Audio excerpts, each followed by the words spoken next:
안녕하세요. 깍시 인사드립니다. 유튜브를 하면서 제가 느낀 점을 시작 전에 잠깐 한번 이야기해보면 세상엔 다양한 사람과 다양한 생각이 많다는 것을 다시 한번 느끼게 되었습니다. 다양한 의견과 이런 조언들 되게 감사하게 받아들이고 있고요. 다만 일부 분들의 경우 이 정치적인 관점에서 이 내피셜로 좀 경제를 안 봤으면 하는 마음이고요. 저 나름대로는 이 최대한 객관적으로 데이터를 바탕으로 설명을 해드리고 있다고 생각하고 있고, 영상 한 편 한 편에 대해 많은 심혈을 기울이고 발언에 대해서도 나름 조심하면서 만들고 있다는 점 다시 한번 알아주셨으면 합니다. 그래서 제가 만든 자료가 대단한 자료는 아니지만 굳이 밑도 끝도 없이 되지도 않는 소리를 하는 분들에게까지도 내가 만든 이런 자료를 굳이 다 공개해야 하나 이런 생각도 한 번씩 들기도 합니다. 오늘 또 서두에 이 주제에서 벗어나 헛소리로 시작을 했는데 빨리 본론으로 가보도록 할게요. 오늘의 주제, 이 미국 경제 버블이 터진다로 정해봤고요. 당장은 터진다는 것은 아니지만 그 시기가 어느 시점에 될지, 그리고 땡땡땡 한다면 어떤 문제가 드러날 수 있다, 이렇게 정해봤습니다. 그리고 이 영상을 보러 굳이 여기까지 와주신 분들, 이 좋아요 버튼과 아직도 내가 깍시 구독 중이 아니다 하신 분은 우측 하단에 이 구독 버튼과 이 알림 설정 한번 부탁을 드리고요. 우선 이 미국 증시를 최근 수년간 보유하신 분이라면 계좌가 이미 빨간불로 불타고 있을 것이라 생각이 들고요. 투자하신 분들의 마음도 행복 랠리를 이어가고 있으리라 생각이 듭니다. 제가 이 13년도부터의 이 차트를 제가 들고 왔지만 약 120포인트였던 것이 이 2배를 넘어서 약 한 3배 정도까지 상승 규모를 보이고 있어요. 전체 지수가 이 정도 상승을 했으니 실질적으로 개별 종목은 어마어마한 상승을 했을 것이라고 생각이 되고요. 그래서 오늘은 이 미국 증시에 대해서 다시 한번 이야기를 해보고, 수년간 계속 지속되어 왔던 이런 신고가 갱신이 앞으로 어디까지 이어질지 이야기를 좀 해볼까 합니다. 그리고 우리는 지금까지의 결과가 아닌 앞으로 이런 중장기적인 미래를 그리면서 투자를 해야 한다고 생각하고요. 간혹 운이 좋아가지고 단타치기로 이 몇십만원, 몇백만원 먹는 투자가 아니라 이런 사이클적인 측면에서 중장기적인 그림을 그리고 이 투자를 해야 한다고 생각을 합니다. 그리고 지금 미국 증시의 상태는 이 낙관적인 논리와 비관적인 논리가 대치되고 있고요. 앞으로 미국 주식시장은 지속 신고가를 계속 갱신할 거야, 이렇게 생각해보는 입장. 그리고 반면에 아니 지금 이렇게 많이 올랐는데 내가 막차 탈 일 있어? 몇 년간 너 처물리고 싶어? 이렇게 생각하는 두 분류로 간단하게 나눌 수 있을 것 같아요. 그럼 이 미국 주식을 올린 그 주도 업종은 도대체 뭐였을까요? 사실 미국은 아무거나 사도 다 오르긴 했습니다. 그래서 금융위기 이후부터 과연 몇 프로 이 섹터별로 어떻게 올랐는지를 한번 알아보게 되면 이 상위 2개 섹터는 너무나도 잘 아시다시피 이 기술주의 시대였다, 그리고 경기 소비재의 시대였다, 이렇게 볼 수가 있고요.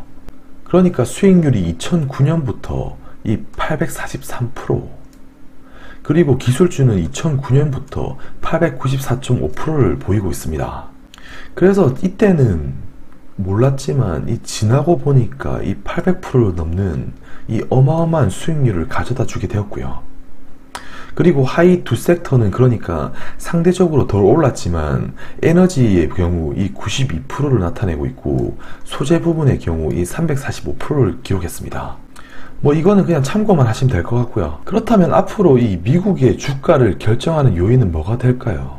이 18년도에 주가에 큰 폭의 조정이 있을 때에도 실물 경기의 정점인 측면에서 실질 금리가 이렇게 가파르게 오르게 되면서 이 금융시장이 동시에 이렇게 타이트해지고 미국 주식시장에 대한 부담은 누적이 되고 이렇게 조정이 깊어졌었는데요. 그래서 실질적으로 미국 경제가 유동성을 이렇게 제때 공급하지 못한다면 문제는 언제든지 터질 수 있다고 생각을 하고요. 그래서 이를 바탕으로 그 신호로 일단 하나하나 제가 중요하게 생각하는 지표를 가지고 이야기해 볼까 합니다.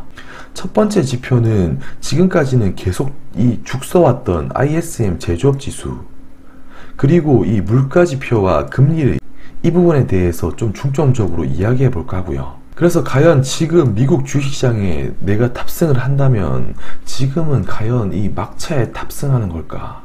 또 뒤에서 계속 이어나가 보도록 할게요. 우선 첫 번째 이 긍정적인 이야기를 좀 하자면 미국 경제 지표 중 중요하게 거론되는 이 ISM 제조업 지수.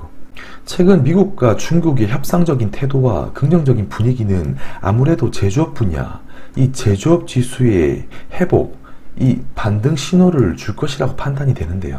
지금 ISM 제조업 지수가 충분히 바닥을 그린 시점이고 앞으로 이렇게 턴어라운드에서 우상향하는 흐름을 보여준다면 더없이 긍정적이라 생각이 듭니다. 그래서 여기에 더해서 이 미중 무역 협상까지 이 긍정적으로 진전이 된다면 기업의 투자와 회복 같은 요인들이 이 경제 지표를 이렇게 끌어올릴 것이라 생각이 드는데요. 그리고 미국의 이 GDP 이 추정치가 계속 상향되고 있는 점은 미국 경제에 대한 기대감은 더 상승한다고 볼 수가 있을 것 같아요.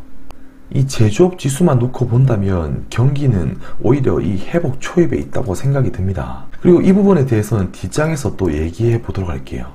우선 물가가 반등하게 되면 무조건적으로 안 좋다고 볼 게 아니라 제조업 지수로 보게 되면 이 회복의 신호로 볼 수가 있을 것 같습니다. 그래서 이 생산자 가격 지수가 이렇게 하락하는 국면, 이 하락하는 국면에 이 제조업 지수가 이렇게 덩달아 이렇게 하락을 하고요. 반대로 이 생산자 가격 지수가 오르게 되면 이렇게 올라가는 국면을 유지하게 됩니다. 그러니까 이 생산자 가격, 이 원자재와 같은 기초 자산들의 가격이 이렇게 회복을 하니까 이를 만들어 파는 이 기업들에게까지 이렇게 훈풍이 불어오는 것이고, 이런 기업들은 이 만들어 팔았을 뿐인데 이 전년 대비 개선된 이 영업이익을 가져다 주게 됩니다. 그래서 이런 경기 회복 국면이 나타나니까 기업은 다시 이 투자를 늘리게 되고, 투자를 늘리면 또 소비가 확산되는 이런 선순환 구조를 띠게 되는 것인데요.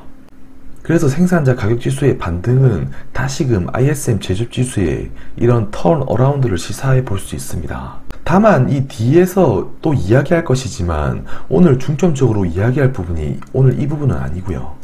뒤에서 이 물가의 반등과 상승이 무조건적으로 좋은 것은 아니며 이게 오히려 아이러니하게도 침체를 유발시키는 재료가 될 수 있다는 점 뒤에서 한번 이야기해 보도록 할게요. 오늘 말씀드릴 주제의 중점적인 이야기가 결국 이 물가 이야기인데요. 시장은 사실상 지금까지는 물가에 대한 걱정을 전혀 안 하고 있었고 그동안 이 디플레 압박에 시달려 전혀 못하고 있는 게 현실이었지만 이제는 그 국면이 앞으로 달라질 수 있으며 오히려 이런 시기를 우리는 더 조심해야 한다고 생각이 됩니다.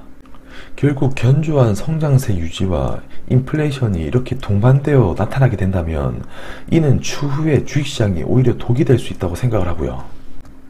당장 이 인플레에 대해서 걱정은 할 필요는 없다고 생각이 듭니다만 최근 18년과 과거 2008년을 비교해서 보게 되면 가파른 이런 물가의 상승과 결국 이런 실물 경기의 정점을 유발하고 이는 이후에 이 금리 인상으로 이어지게 되며 결국 강한 조정을 불러올 수 있다고 생각을 합니다. 그래서 지금의 물가 지수를 참고해서 보게 되면 근원 물가는 이렇게 주춤하긴 하지만 물가 지수가 이렇게 반등해서 지금 2.3% 연준이 목표하는 이 수치보다 0.3% 더 상해에서 움직이고 있고요. 결국 오늘 중점적으로 이야기할 것이 이 실질금리인데요. 이 실질금리는 이 물가 상승률을 감안한 이 금리를 말하고요. 그러니까 2018년쯤 이 실물 경기의 정점에서 실질금리가 이렇게 오르게 되면서 금융시장은 더 타이트해지기 시작했고 주가에 대한 부담이 가중되면서 결국 이렇게 폭락으로 나타나게 되었습니다. 그러면서 이런 식으로 조정의 폭은 더 깊어지게 되었는데요. 그러고 이런 국면에 다시금 이 실질금리가 이렇게 하락하면서 중앙은행은 계속적으로 이 유동성 정책과 완화 정책을 펼치면서 다시금 주식시장은 이렇게 회복세를 계속 띄기 시작해요. 당장에 이 실질금리가 바로 내일부터 이렇게 반등한다고 오른다고 해서 조정의 폭이 깊어지는 게 아니라 실질금리가 앞으로 점차 이렇게 높아지게 된다면 점차 시장에 이 부담으로 존재할 수가 있고 이 시기를 우리는 조심해야 한다는 것이고요. 다만 실질금리가 앞으로 이렇게 지속 하락하는 움직임 속에서는 주식시장에 이런 큰 폭의 조정이 올 것이라고 생각은 하지 않습니다. 끝으로 깍시 정리하면서 끝내도록 할게요. 미국 경제 버블이 터진다. 결국 디플레를 지금까지 우려했지만 유동성 정책으로 인플레가 앞으로 이 가속화되어 나타나게 된다면 다시 한번 우리는 이 시기를 주의할 필요가 있다는 것이고요. 그리고 제조업 지수의 회복은 결국 생산자 가격 지수의 반등을 의미하는 것으로 이 반등 초기에는 이런 회복 초입으로 오히려 해석해 볼 수가 있고, 앞으로 이 물가 상승이 지속되고 가파르게 움직이게 된다면 결국에 이는 금리 인상으로 이어질 수밖에 없고 결국 그 이후에 문제는 드러난다고 생각을 합니다. 그래서 제가 이 실질금리로 제가 이야기를 해드렸고, 실질금리가 이렇게 오르는 국면이 이어지면 당장에 침체가 온다고 할 수는 없지만 우리는 이 시기를 상당히 걱정해야 한다는 것이고요. 언제 이런 날이 온다고 학원에서 말씀드리긴 어렵고, 이 깍시 영상을 지속 보시고 참조만 하시더라도 제가 지속적으로 이런 부분을 계속해서 업데이트해서 알려드릴 수 있도록 하겠습니다. 그래서 제가 보기에 지금 당장 이 물가의 상승은 제조업 중심의 회복을 이끌어 줄 것이라고 생각이 들고요. 그런데 인플레가 가속화되어 이 연준, 이런 중앙은행의 정책이 변화된다면 문제는 언제든지 터질 수 있다고 생각이 듭니다. 오늘 영상도 유익하셨다면 구독과 좋아요 한번 부탁드리고 알람 설정까지 한번 부탁드리고요. 또 다음 시간에서 뵙도록 하겠습니다. 감사합니다.